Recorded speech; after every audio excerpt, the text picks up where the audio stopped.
नमो बुद्धाय सभी को।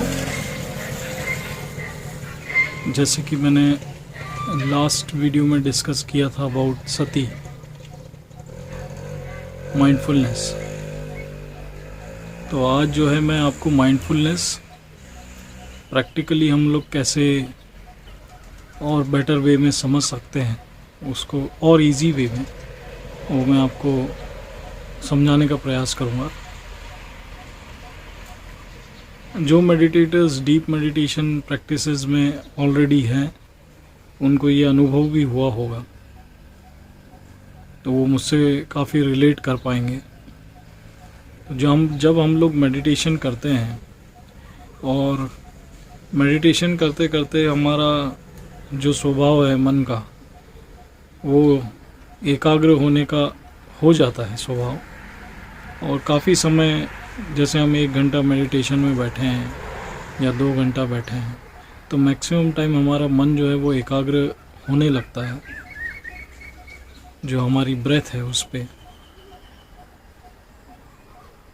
तो जब वो एकाग्र होने लगता है और कभी भटकता है, कभी फ्यूचर के थॉट्स में जाता है, कभी पास्ट के थॉट्स में जाता है, कभी कुछ ऐसी फीलिंग्स डेवलप होती हैं जिससे हमको अच्छा लगता है, या हमको एंगर, हेट्रेट, इल विल, ये सब डेवलप होता है हमारे मन में।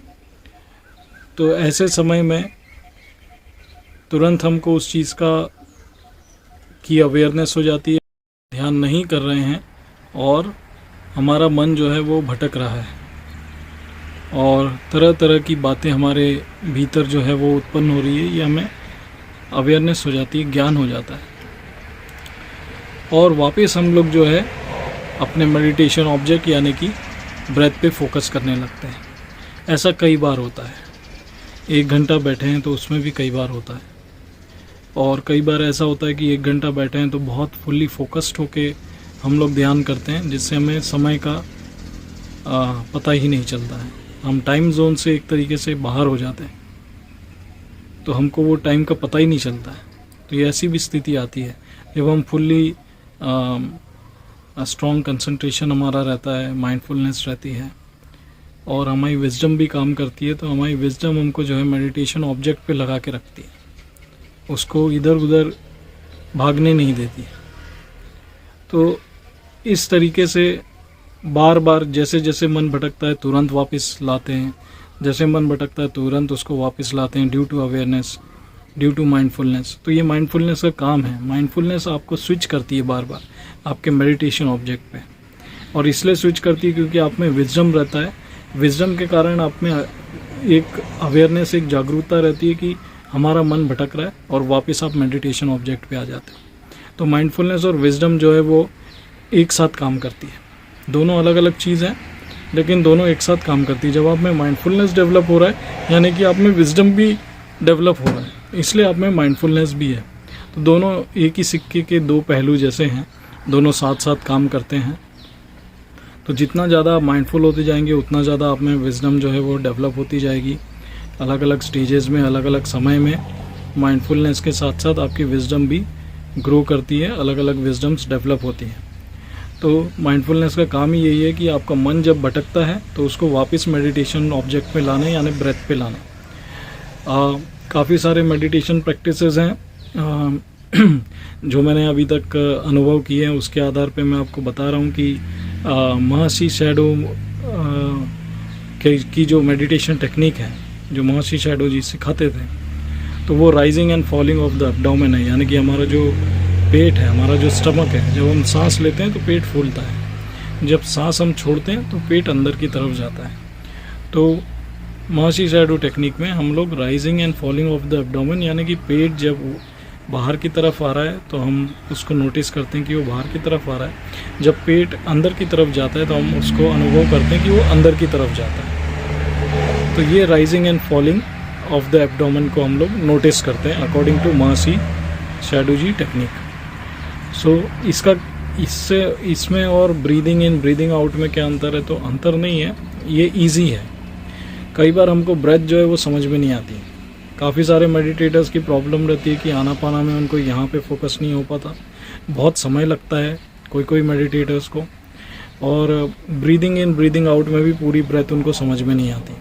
मैं अपने केस में बताऊं तो मैंने विपस्सना 7 साल किया है, सेंटर्स में भी जाके किया है, और सेंटर्स के बाद में रेगुलर मैंने घर में भी उसको कंटिन्यू किया है। पहले शुरुआती दिनों में मैं 1-1 घंटा करता था, फिर उसको 2 घंटा किया, फिर उसके बाद में 3 घंटा का एक टाइम टेबल बना लिया कि दिन में 3 घंटा मेडिटेशन करना ही है।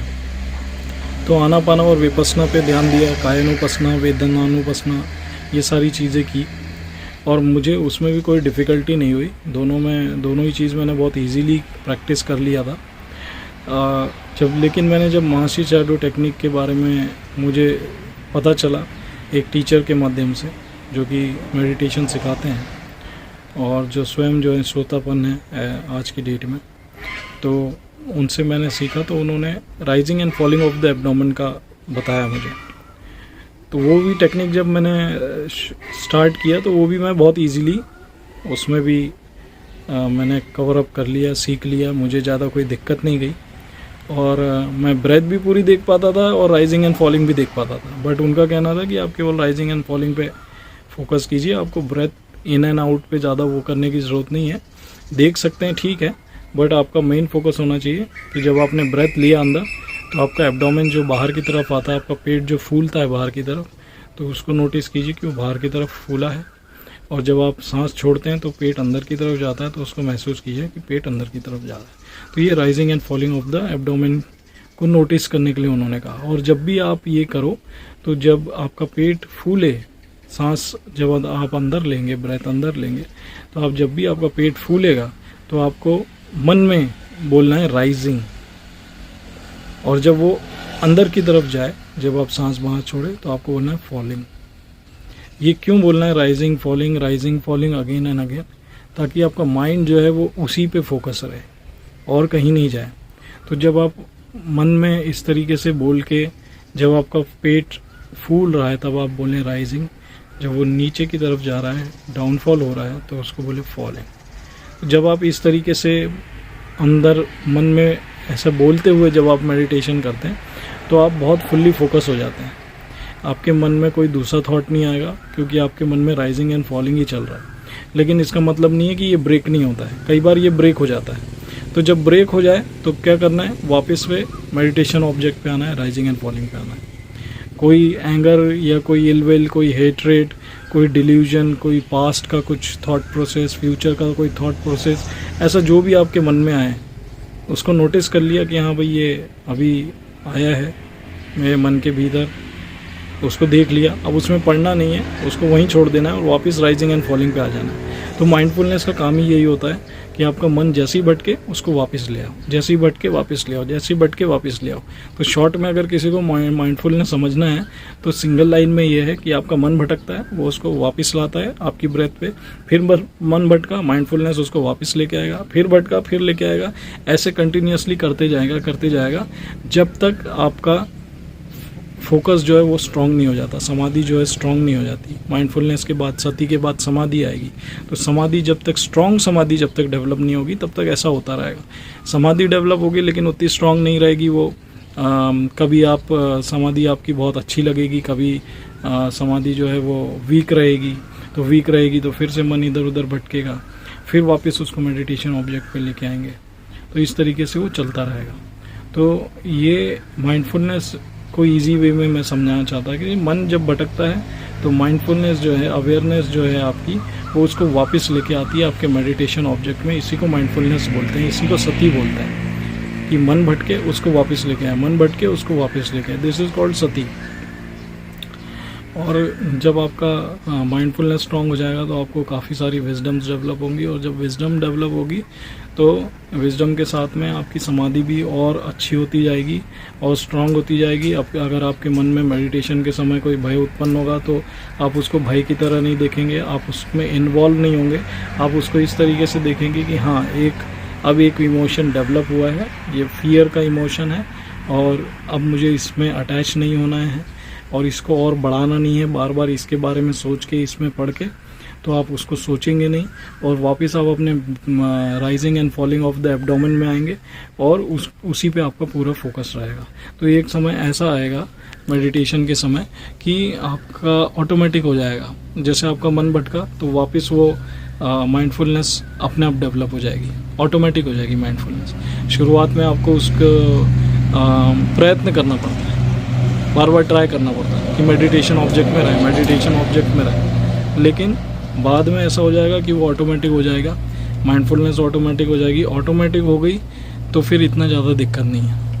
मन भटका वापस आ गया, मन भटका वापस आ गया। उसके लिए जो एफर्ट्स हम कर रहे थे, जो वीर्य जिसको हम बोलते हैं, बार बार एफर्ट कर रहे थे, बार बार एफर्ट कर रहे थे कि मन जो है भटके नहीं, मन जो है भटके नहीं, एक जगह केंद्रित रहे, एक जगह फोकस रहे, तो वो अल्टीमेटली ऑटोमेटिकली होने लगेगा। तो ये ऑटोमेटिकली जब होगा, जब आपकी माइंडफुलनेस जो है वो स्ट्रांग हो जाएगी, स्ट्रांग हो जाएगी तो वो ऑटोमेटिक हो जाएगा। तो कई सारे मेडिटेटर्स मेरी बात को रिलेट कर पा रहे होंगे जो स्ट्रांग मेडिटेशन करते हैं। एकाएक आपका मन जो है वापस से स्ट्रांग मेडिटेशन में आ जाता है, कहीं भटका भी अगर तो एकाएक आ जाता है।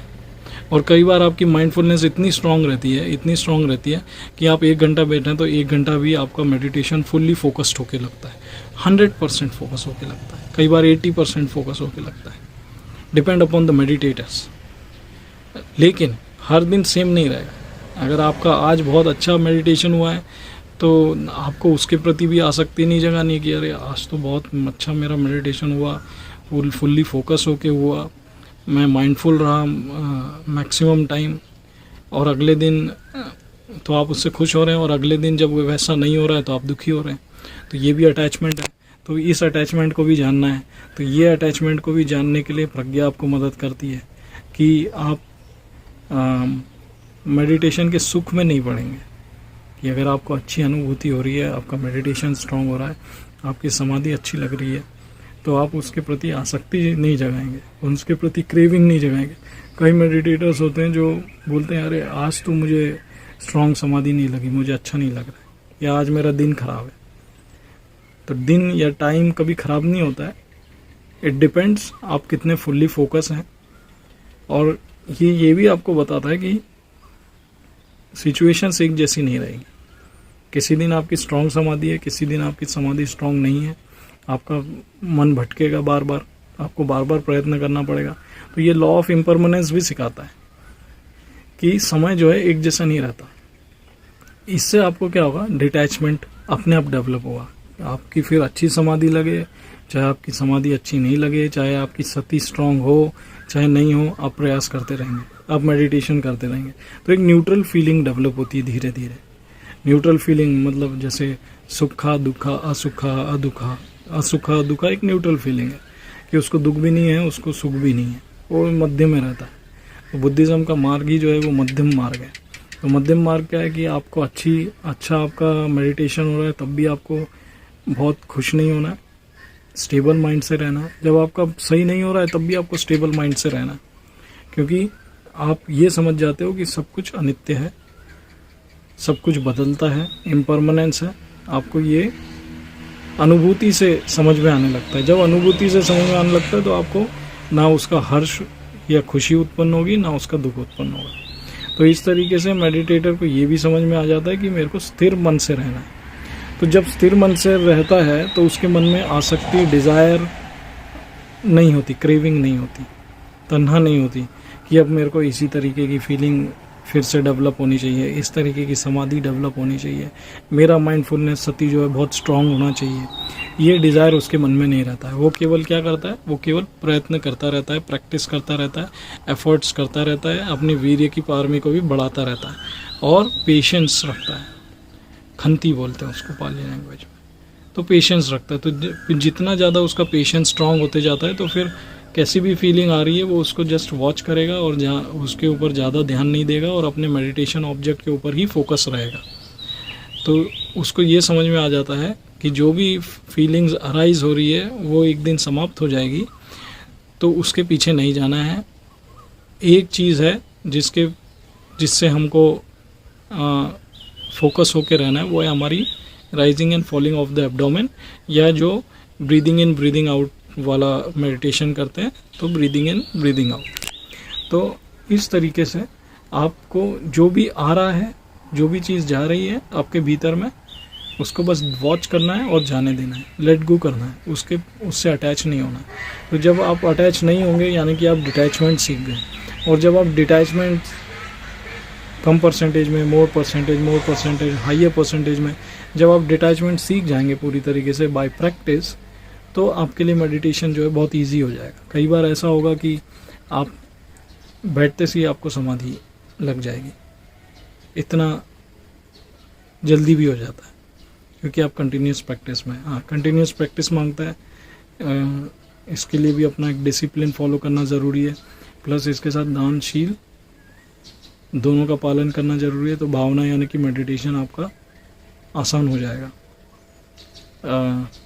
कभी कोई भिक्षु संग दिखे तो उसको दान दीजिए, भोजन दान दीजिए, चीवर दान दीजिए। किसी भिक्षु को कोई हेल्थ प्रॉब्लम है तो उनको दवाइयाँ दीजिए, मेडिकल फैसिलिटीज़ प्रोवाइड कराइए। तो इस तरीके से आप अपनी दान पारमी जो है वो पूरी कर सकते हैं। और जब कोई भिक्षु संघ आपके आसपास नहीं है तो आप समाज में जो गरीब तबके के लोग हैं उनकी मदद कीजिए।